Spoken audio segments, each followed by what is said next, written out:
Muy buenos días, buenas tardes, buenas noches. Mi nombre es David Luna, soy senador de la República y desde hace ya varias semanas venimos publicando un programa que se ha hecho por capítulos que se denomina Póngale el ojo a la reforma a la salud. Buscamos entrevistar únicamente a los más importantes protagonistas del sistema de salud, que son los pacientes, que son a quienes se debe el sistema de salud y por el que debe trabajar. Y hoy tengo una invitada de lujo, una persona que no solamente se le debe mucho desde la sociedad, sino que ha trabajado mucho por la sociedad.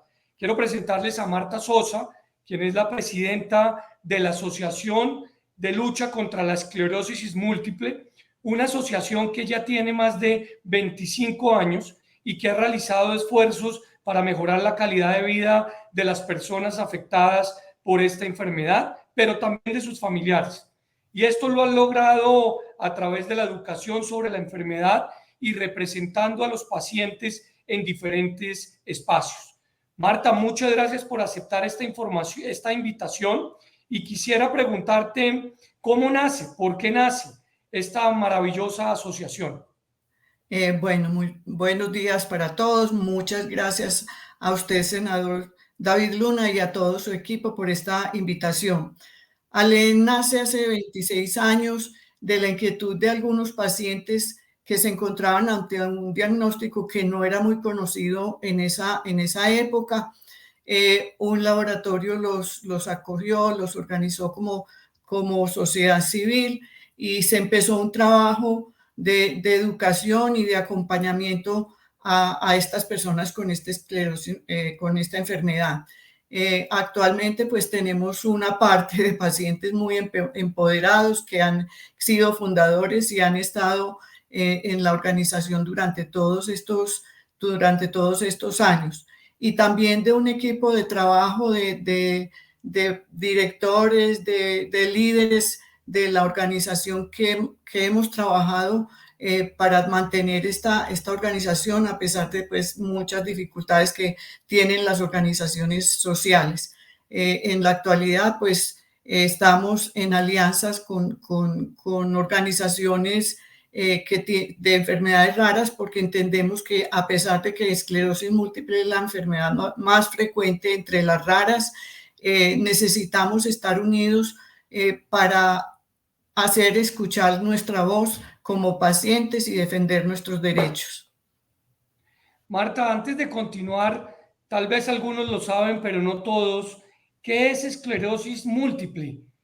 ¿Cómo se genera? ¿Cómo impacta al paciente, a su familia? ¿Cuáles son las dificultades?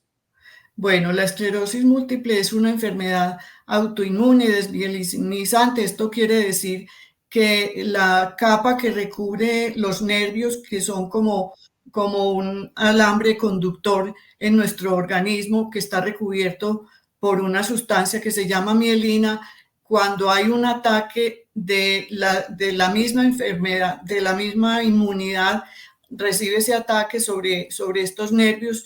En todas las personas no se presenta de la misma forma porque se presenta en diferentes partes, en la parte motriz, en la parte cognitiva, en la visión. Entonces son muchos síntomas que se presentan y por eso se llama la enfermedad de las 1000 caras, porque se presenta de diferentes maneras. Entonces es una enfermedad que no es mortal, a diferencia, por ejemplo, de ELA, pero produce mucha discapacidad, tanto motriz como cognitiva. Con toda la parte de terapias, tanto de medicamentos como terapias, como fisioterapia y como psicología, para trabajar ese impacto emocional tan grande que reciben los pacientes en el momento del diagnóstico, pues se hace un acompañamiento a estas personas. Y fuera de eso, pues se hace capacitación, no solamente pacientes y cuidadores, sino también somos muy lanzados y lo hacemos a profesionales de la salud, que generalmente el médico general no conoce mucho de las enfermedades raras y de la esclerosis múltiple. A pesar de ser la más frecuente, el diagnóstico se demora mucho tiempo porque es la primera entrada el médico general. Marta, ¿y cuál es la preocupación que tienen los pacientes en general y en particular de esclerosis sobre la reforma que se está tramitando en el Congreso? He oído que hay pacientes preocupados porque sienten que el articulado no contempla responsables y obviamente que pueden perder literalmente lo que han logrado conseguir durante tantos años de lucha. ¿Por qué no nos cuenta un poquito de qué se trata? Bueno, las personas con esclerosis múltiple en Colombia, a diferencia de muchos otros países de América Latina, hemos avanzado mucho en la consecución de una atención de salud más oportuna y mejor. Eso es lo que nos preocupa, que el país, por ejemplo, tiene un cubrimiento en medicamentos muy amplio, donde hay países en América Latina que no reciben sino dos, no pueden tener sino dos medicamentos, los demás pues vienen de forma particular y como se sabe pues cualquier medicamento para enfermedades de alto costo, de enfermedades raras son de alto costo. Entonces esa es la preocupación de los pacientes de perder lo que hemos avanzado. La reforma impacta de una manera en que más que una reforma, esto parece ya un sistema de salud completo, donde se olvida la carga de enfermedad. Yo sé que hay un articulado pues que es muy beneficioso, que en cuanto a promoción y prevención va a disminuir el porcentaje de enfermedad, pero no es un secreto que venimos con una carga de enfermedad muy alta y esto es lo preocupante, que no se observa a pesar de que en el artículo 149 se habla de una transición del sistema, pero prácticamente es una transición administrativa. No, ¿dónde está esa transición en lo que ya viene? Entonces esa es la preocupación de los pacientes. ¿Me van a seguir dando el mismo medicamento? ¿Dónde me lo van a entregar? Inclusive estamos viviendo ya una situación de impacto negativo muy grande, como es el retraso en las citas con especialistas y por tanto un diagnóstico y un seguimiento de la enfermedad y la entrega de medicamentos que ya se está viendo que se observa muy lenta, muy demorada y en estos pacientes el retraso en el medicamento quiere decir discapacidad. O sea, en estos momentos ya están sintiendo retrasos, dificultades, desatención, producto de toda esta discusión que se ha venido dando, producto de todo este Exactamente. cambio filosófico. Exactamente, entonces esa es la preocupación del paciente. El paciente no se va a leer la reforma como podemos tener nosotros una mejor noción los líderes de las organizaciones. Uno trata de acompañarlos en este tránsito, pero realmente le genera más preocupación a personas que tienen dificultades para acceder al medicamento, a terapias y se observa también en el diagnóstico. Marta, una pregunta. ¿Cuáles cree usted que son los riesgos que en este momento puede tener esta reforma en caso de ser aprobada? El más importante que lo pueda entender un ciudadano que nos está oyendo a través de este pequeño programa. Bueno, el riesgo más grande es que no observamos en la reforma el tránsito que van a hacer los pacientes. Se habla de un empadronamiento donde tenemos que estar inscritos en un CAPS, pero de ahí en adelante ese CAPS, ¿qué presupuesto tiene? Si es en territorios alejados donde pacientes con esclerosis múltiple ya tienen una condición donde vienen a los centros de mediana y alta complejidad, ¿cómo van a ser inscritos en ese CAP en un territorio distante para poder seguir recibiendo esa atención? Entonces, esa es la inquietud que tenemos en que la reforma tiene un articulado muy extenso, precisamente por eso parece un sistema de salud diferente, pero en el tránsito no se habla directamente de los pacientes y realmente cualquier decisión de salud que haga un gobierno debe tener el paciente en el centro de todo. Y es que finalmente todos somos pacientes, unos pacientes activos y otros que en algún momento de la vida nos vamos a activar. Y por eso yo estoy totalmente de acuerdo con que el centro del debate debe ser los pacientes. Y ahí conecto con una pregunta muy importante. ¿Ustedes han sentido que son escuchados por el gobierno, por el ministerio, en este caso la Cámara que inicialmente aprobó, por el Senado que está a puertas de comenzar la discusión, o mucho oído sordo? Bueno, ha habido un amplio trabajo de las organizaciones, sobre todo pues las más grandes, por ejemplo, la Federación, las mesas de trabajo de enfermedades raras.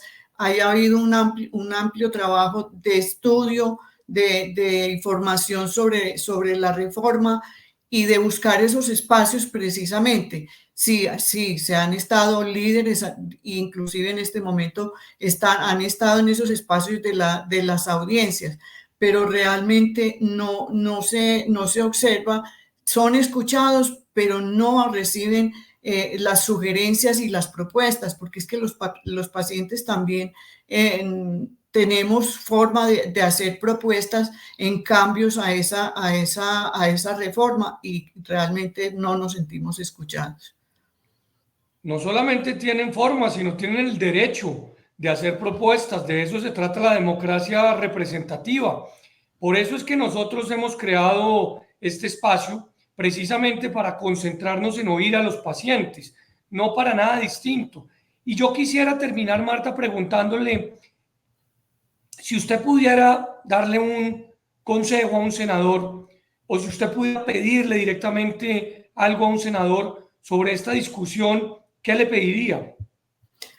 Bueno, si yo pudiera solicitar ese consejo, especialmente a usted que nos está escuchando, que está haciendo de pronto la voz de los pacientes, sería que en esos artículos que se van a estudiar, que ya hay algunos aprobados por la Cámara de Representantes, pero que ustedes tienen todavía una voz ahí, se defina un poco más la situación del paciente actual. Es relacionar, hay unos artículos sobre los determinantes de salud, sobre la caracterización que no sabemos si hay una caracterización real de la situación de los pacientes en el país para poder plantear todas estas ideas y estrategias que son muy valiosas, pero que son a muy largo plazo. Entonces, le plantearía cómo va la reforma a hacer un paralelo entre unas propuestas valiosas que pueden haber y la situación actual. Entonces, es no dejar la situación actual de los pacientes por fuera de esta reforma. Entonces, tiene que haber algún espacio donde se ubique esa carga de enfermedad que llevamos en este momento y que no se puede ignorar. Es que la llevamos ahí. Sí, si llevamos acueducto a los países, la parte de la promoción de la salud es muy valiosa y es una deuda que tiene el sistema de salud con la población colombiana muy grande y que ha determinado una carga de enfermedad mayor, pero no se puede decir ahora que vamos a trabajar directamente sobre eso sin tener en cuenta lo que se viene trayendo de carga de enfermedad. Entonces no se puede olvidar los avances que hemos tenido ya para programas especiales como los de enfermedades raras, aunque en el artículo 31 se dice que seguirán siendo de especial protección, pero ese es el temor de los pacientes. Si esa especial protección se va a seguir cumpliendo, porque ya tenemos una ley del 2010, que es la 1382, donde el Estado, el gobierno determina que los pacientes de enfermedades raras son de especial protección. Entonces, ¿qué va a pasar con eso? Esa es una de las inquietudes que tienen los pacientes y que le pediríamos al Senado que revise muy bien y que articule de alguna otra manera seguir con estos avances que tenemos.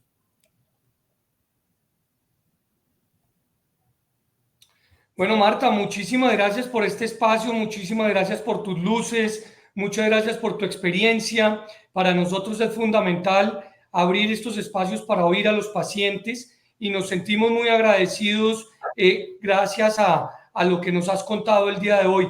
Yo quiero invitar a quienes tienen la posibilidad de ver este capítulo, que si conocen a un paciente o a un familiar que esté interesado en la reforma a la salud, le reenvíe este capítulo para tener la posibilidad de dar a conocer lo que está siendo discutido. Marta, muchísimas gracias. Muchas gracias a ustedes por esta oportunidad de expresarme y de dar el poco conocimiento que tengo desde mi experiencia profesional y desde el voluntariado que ejerzo en la asociación.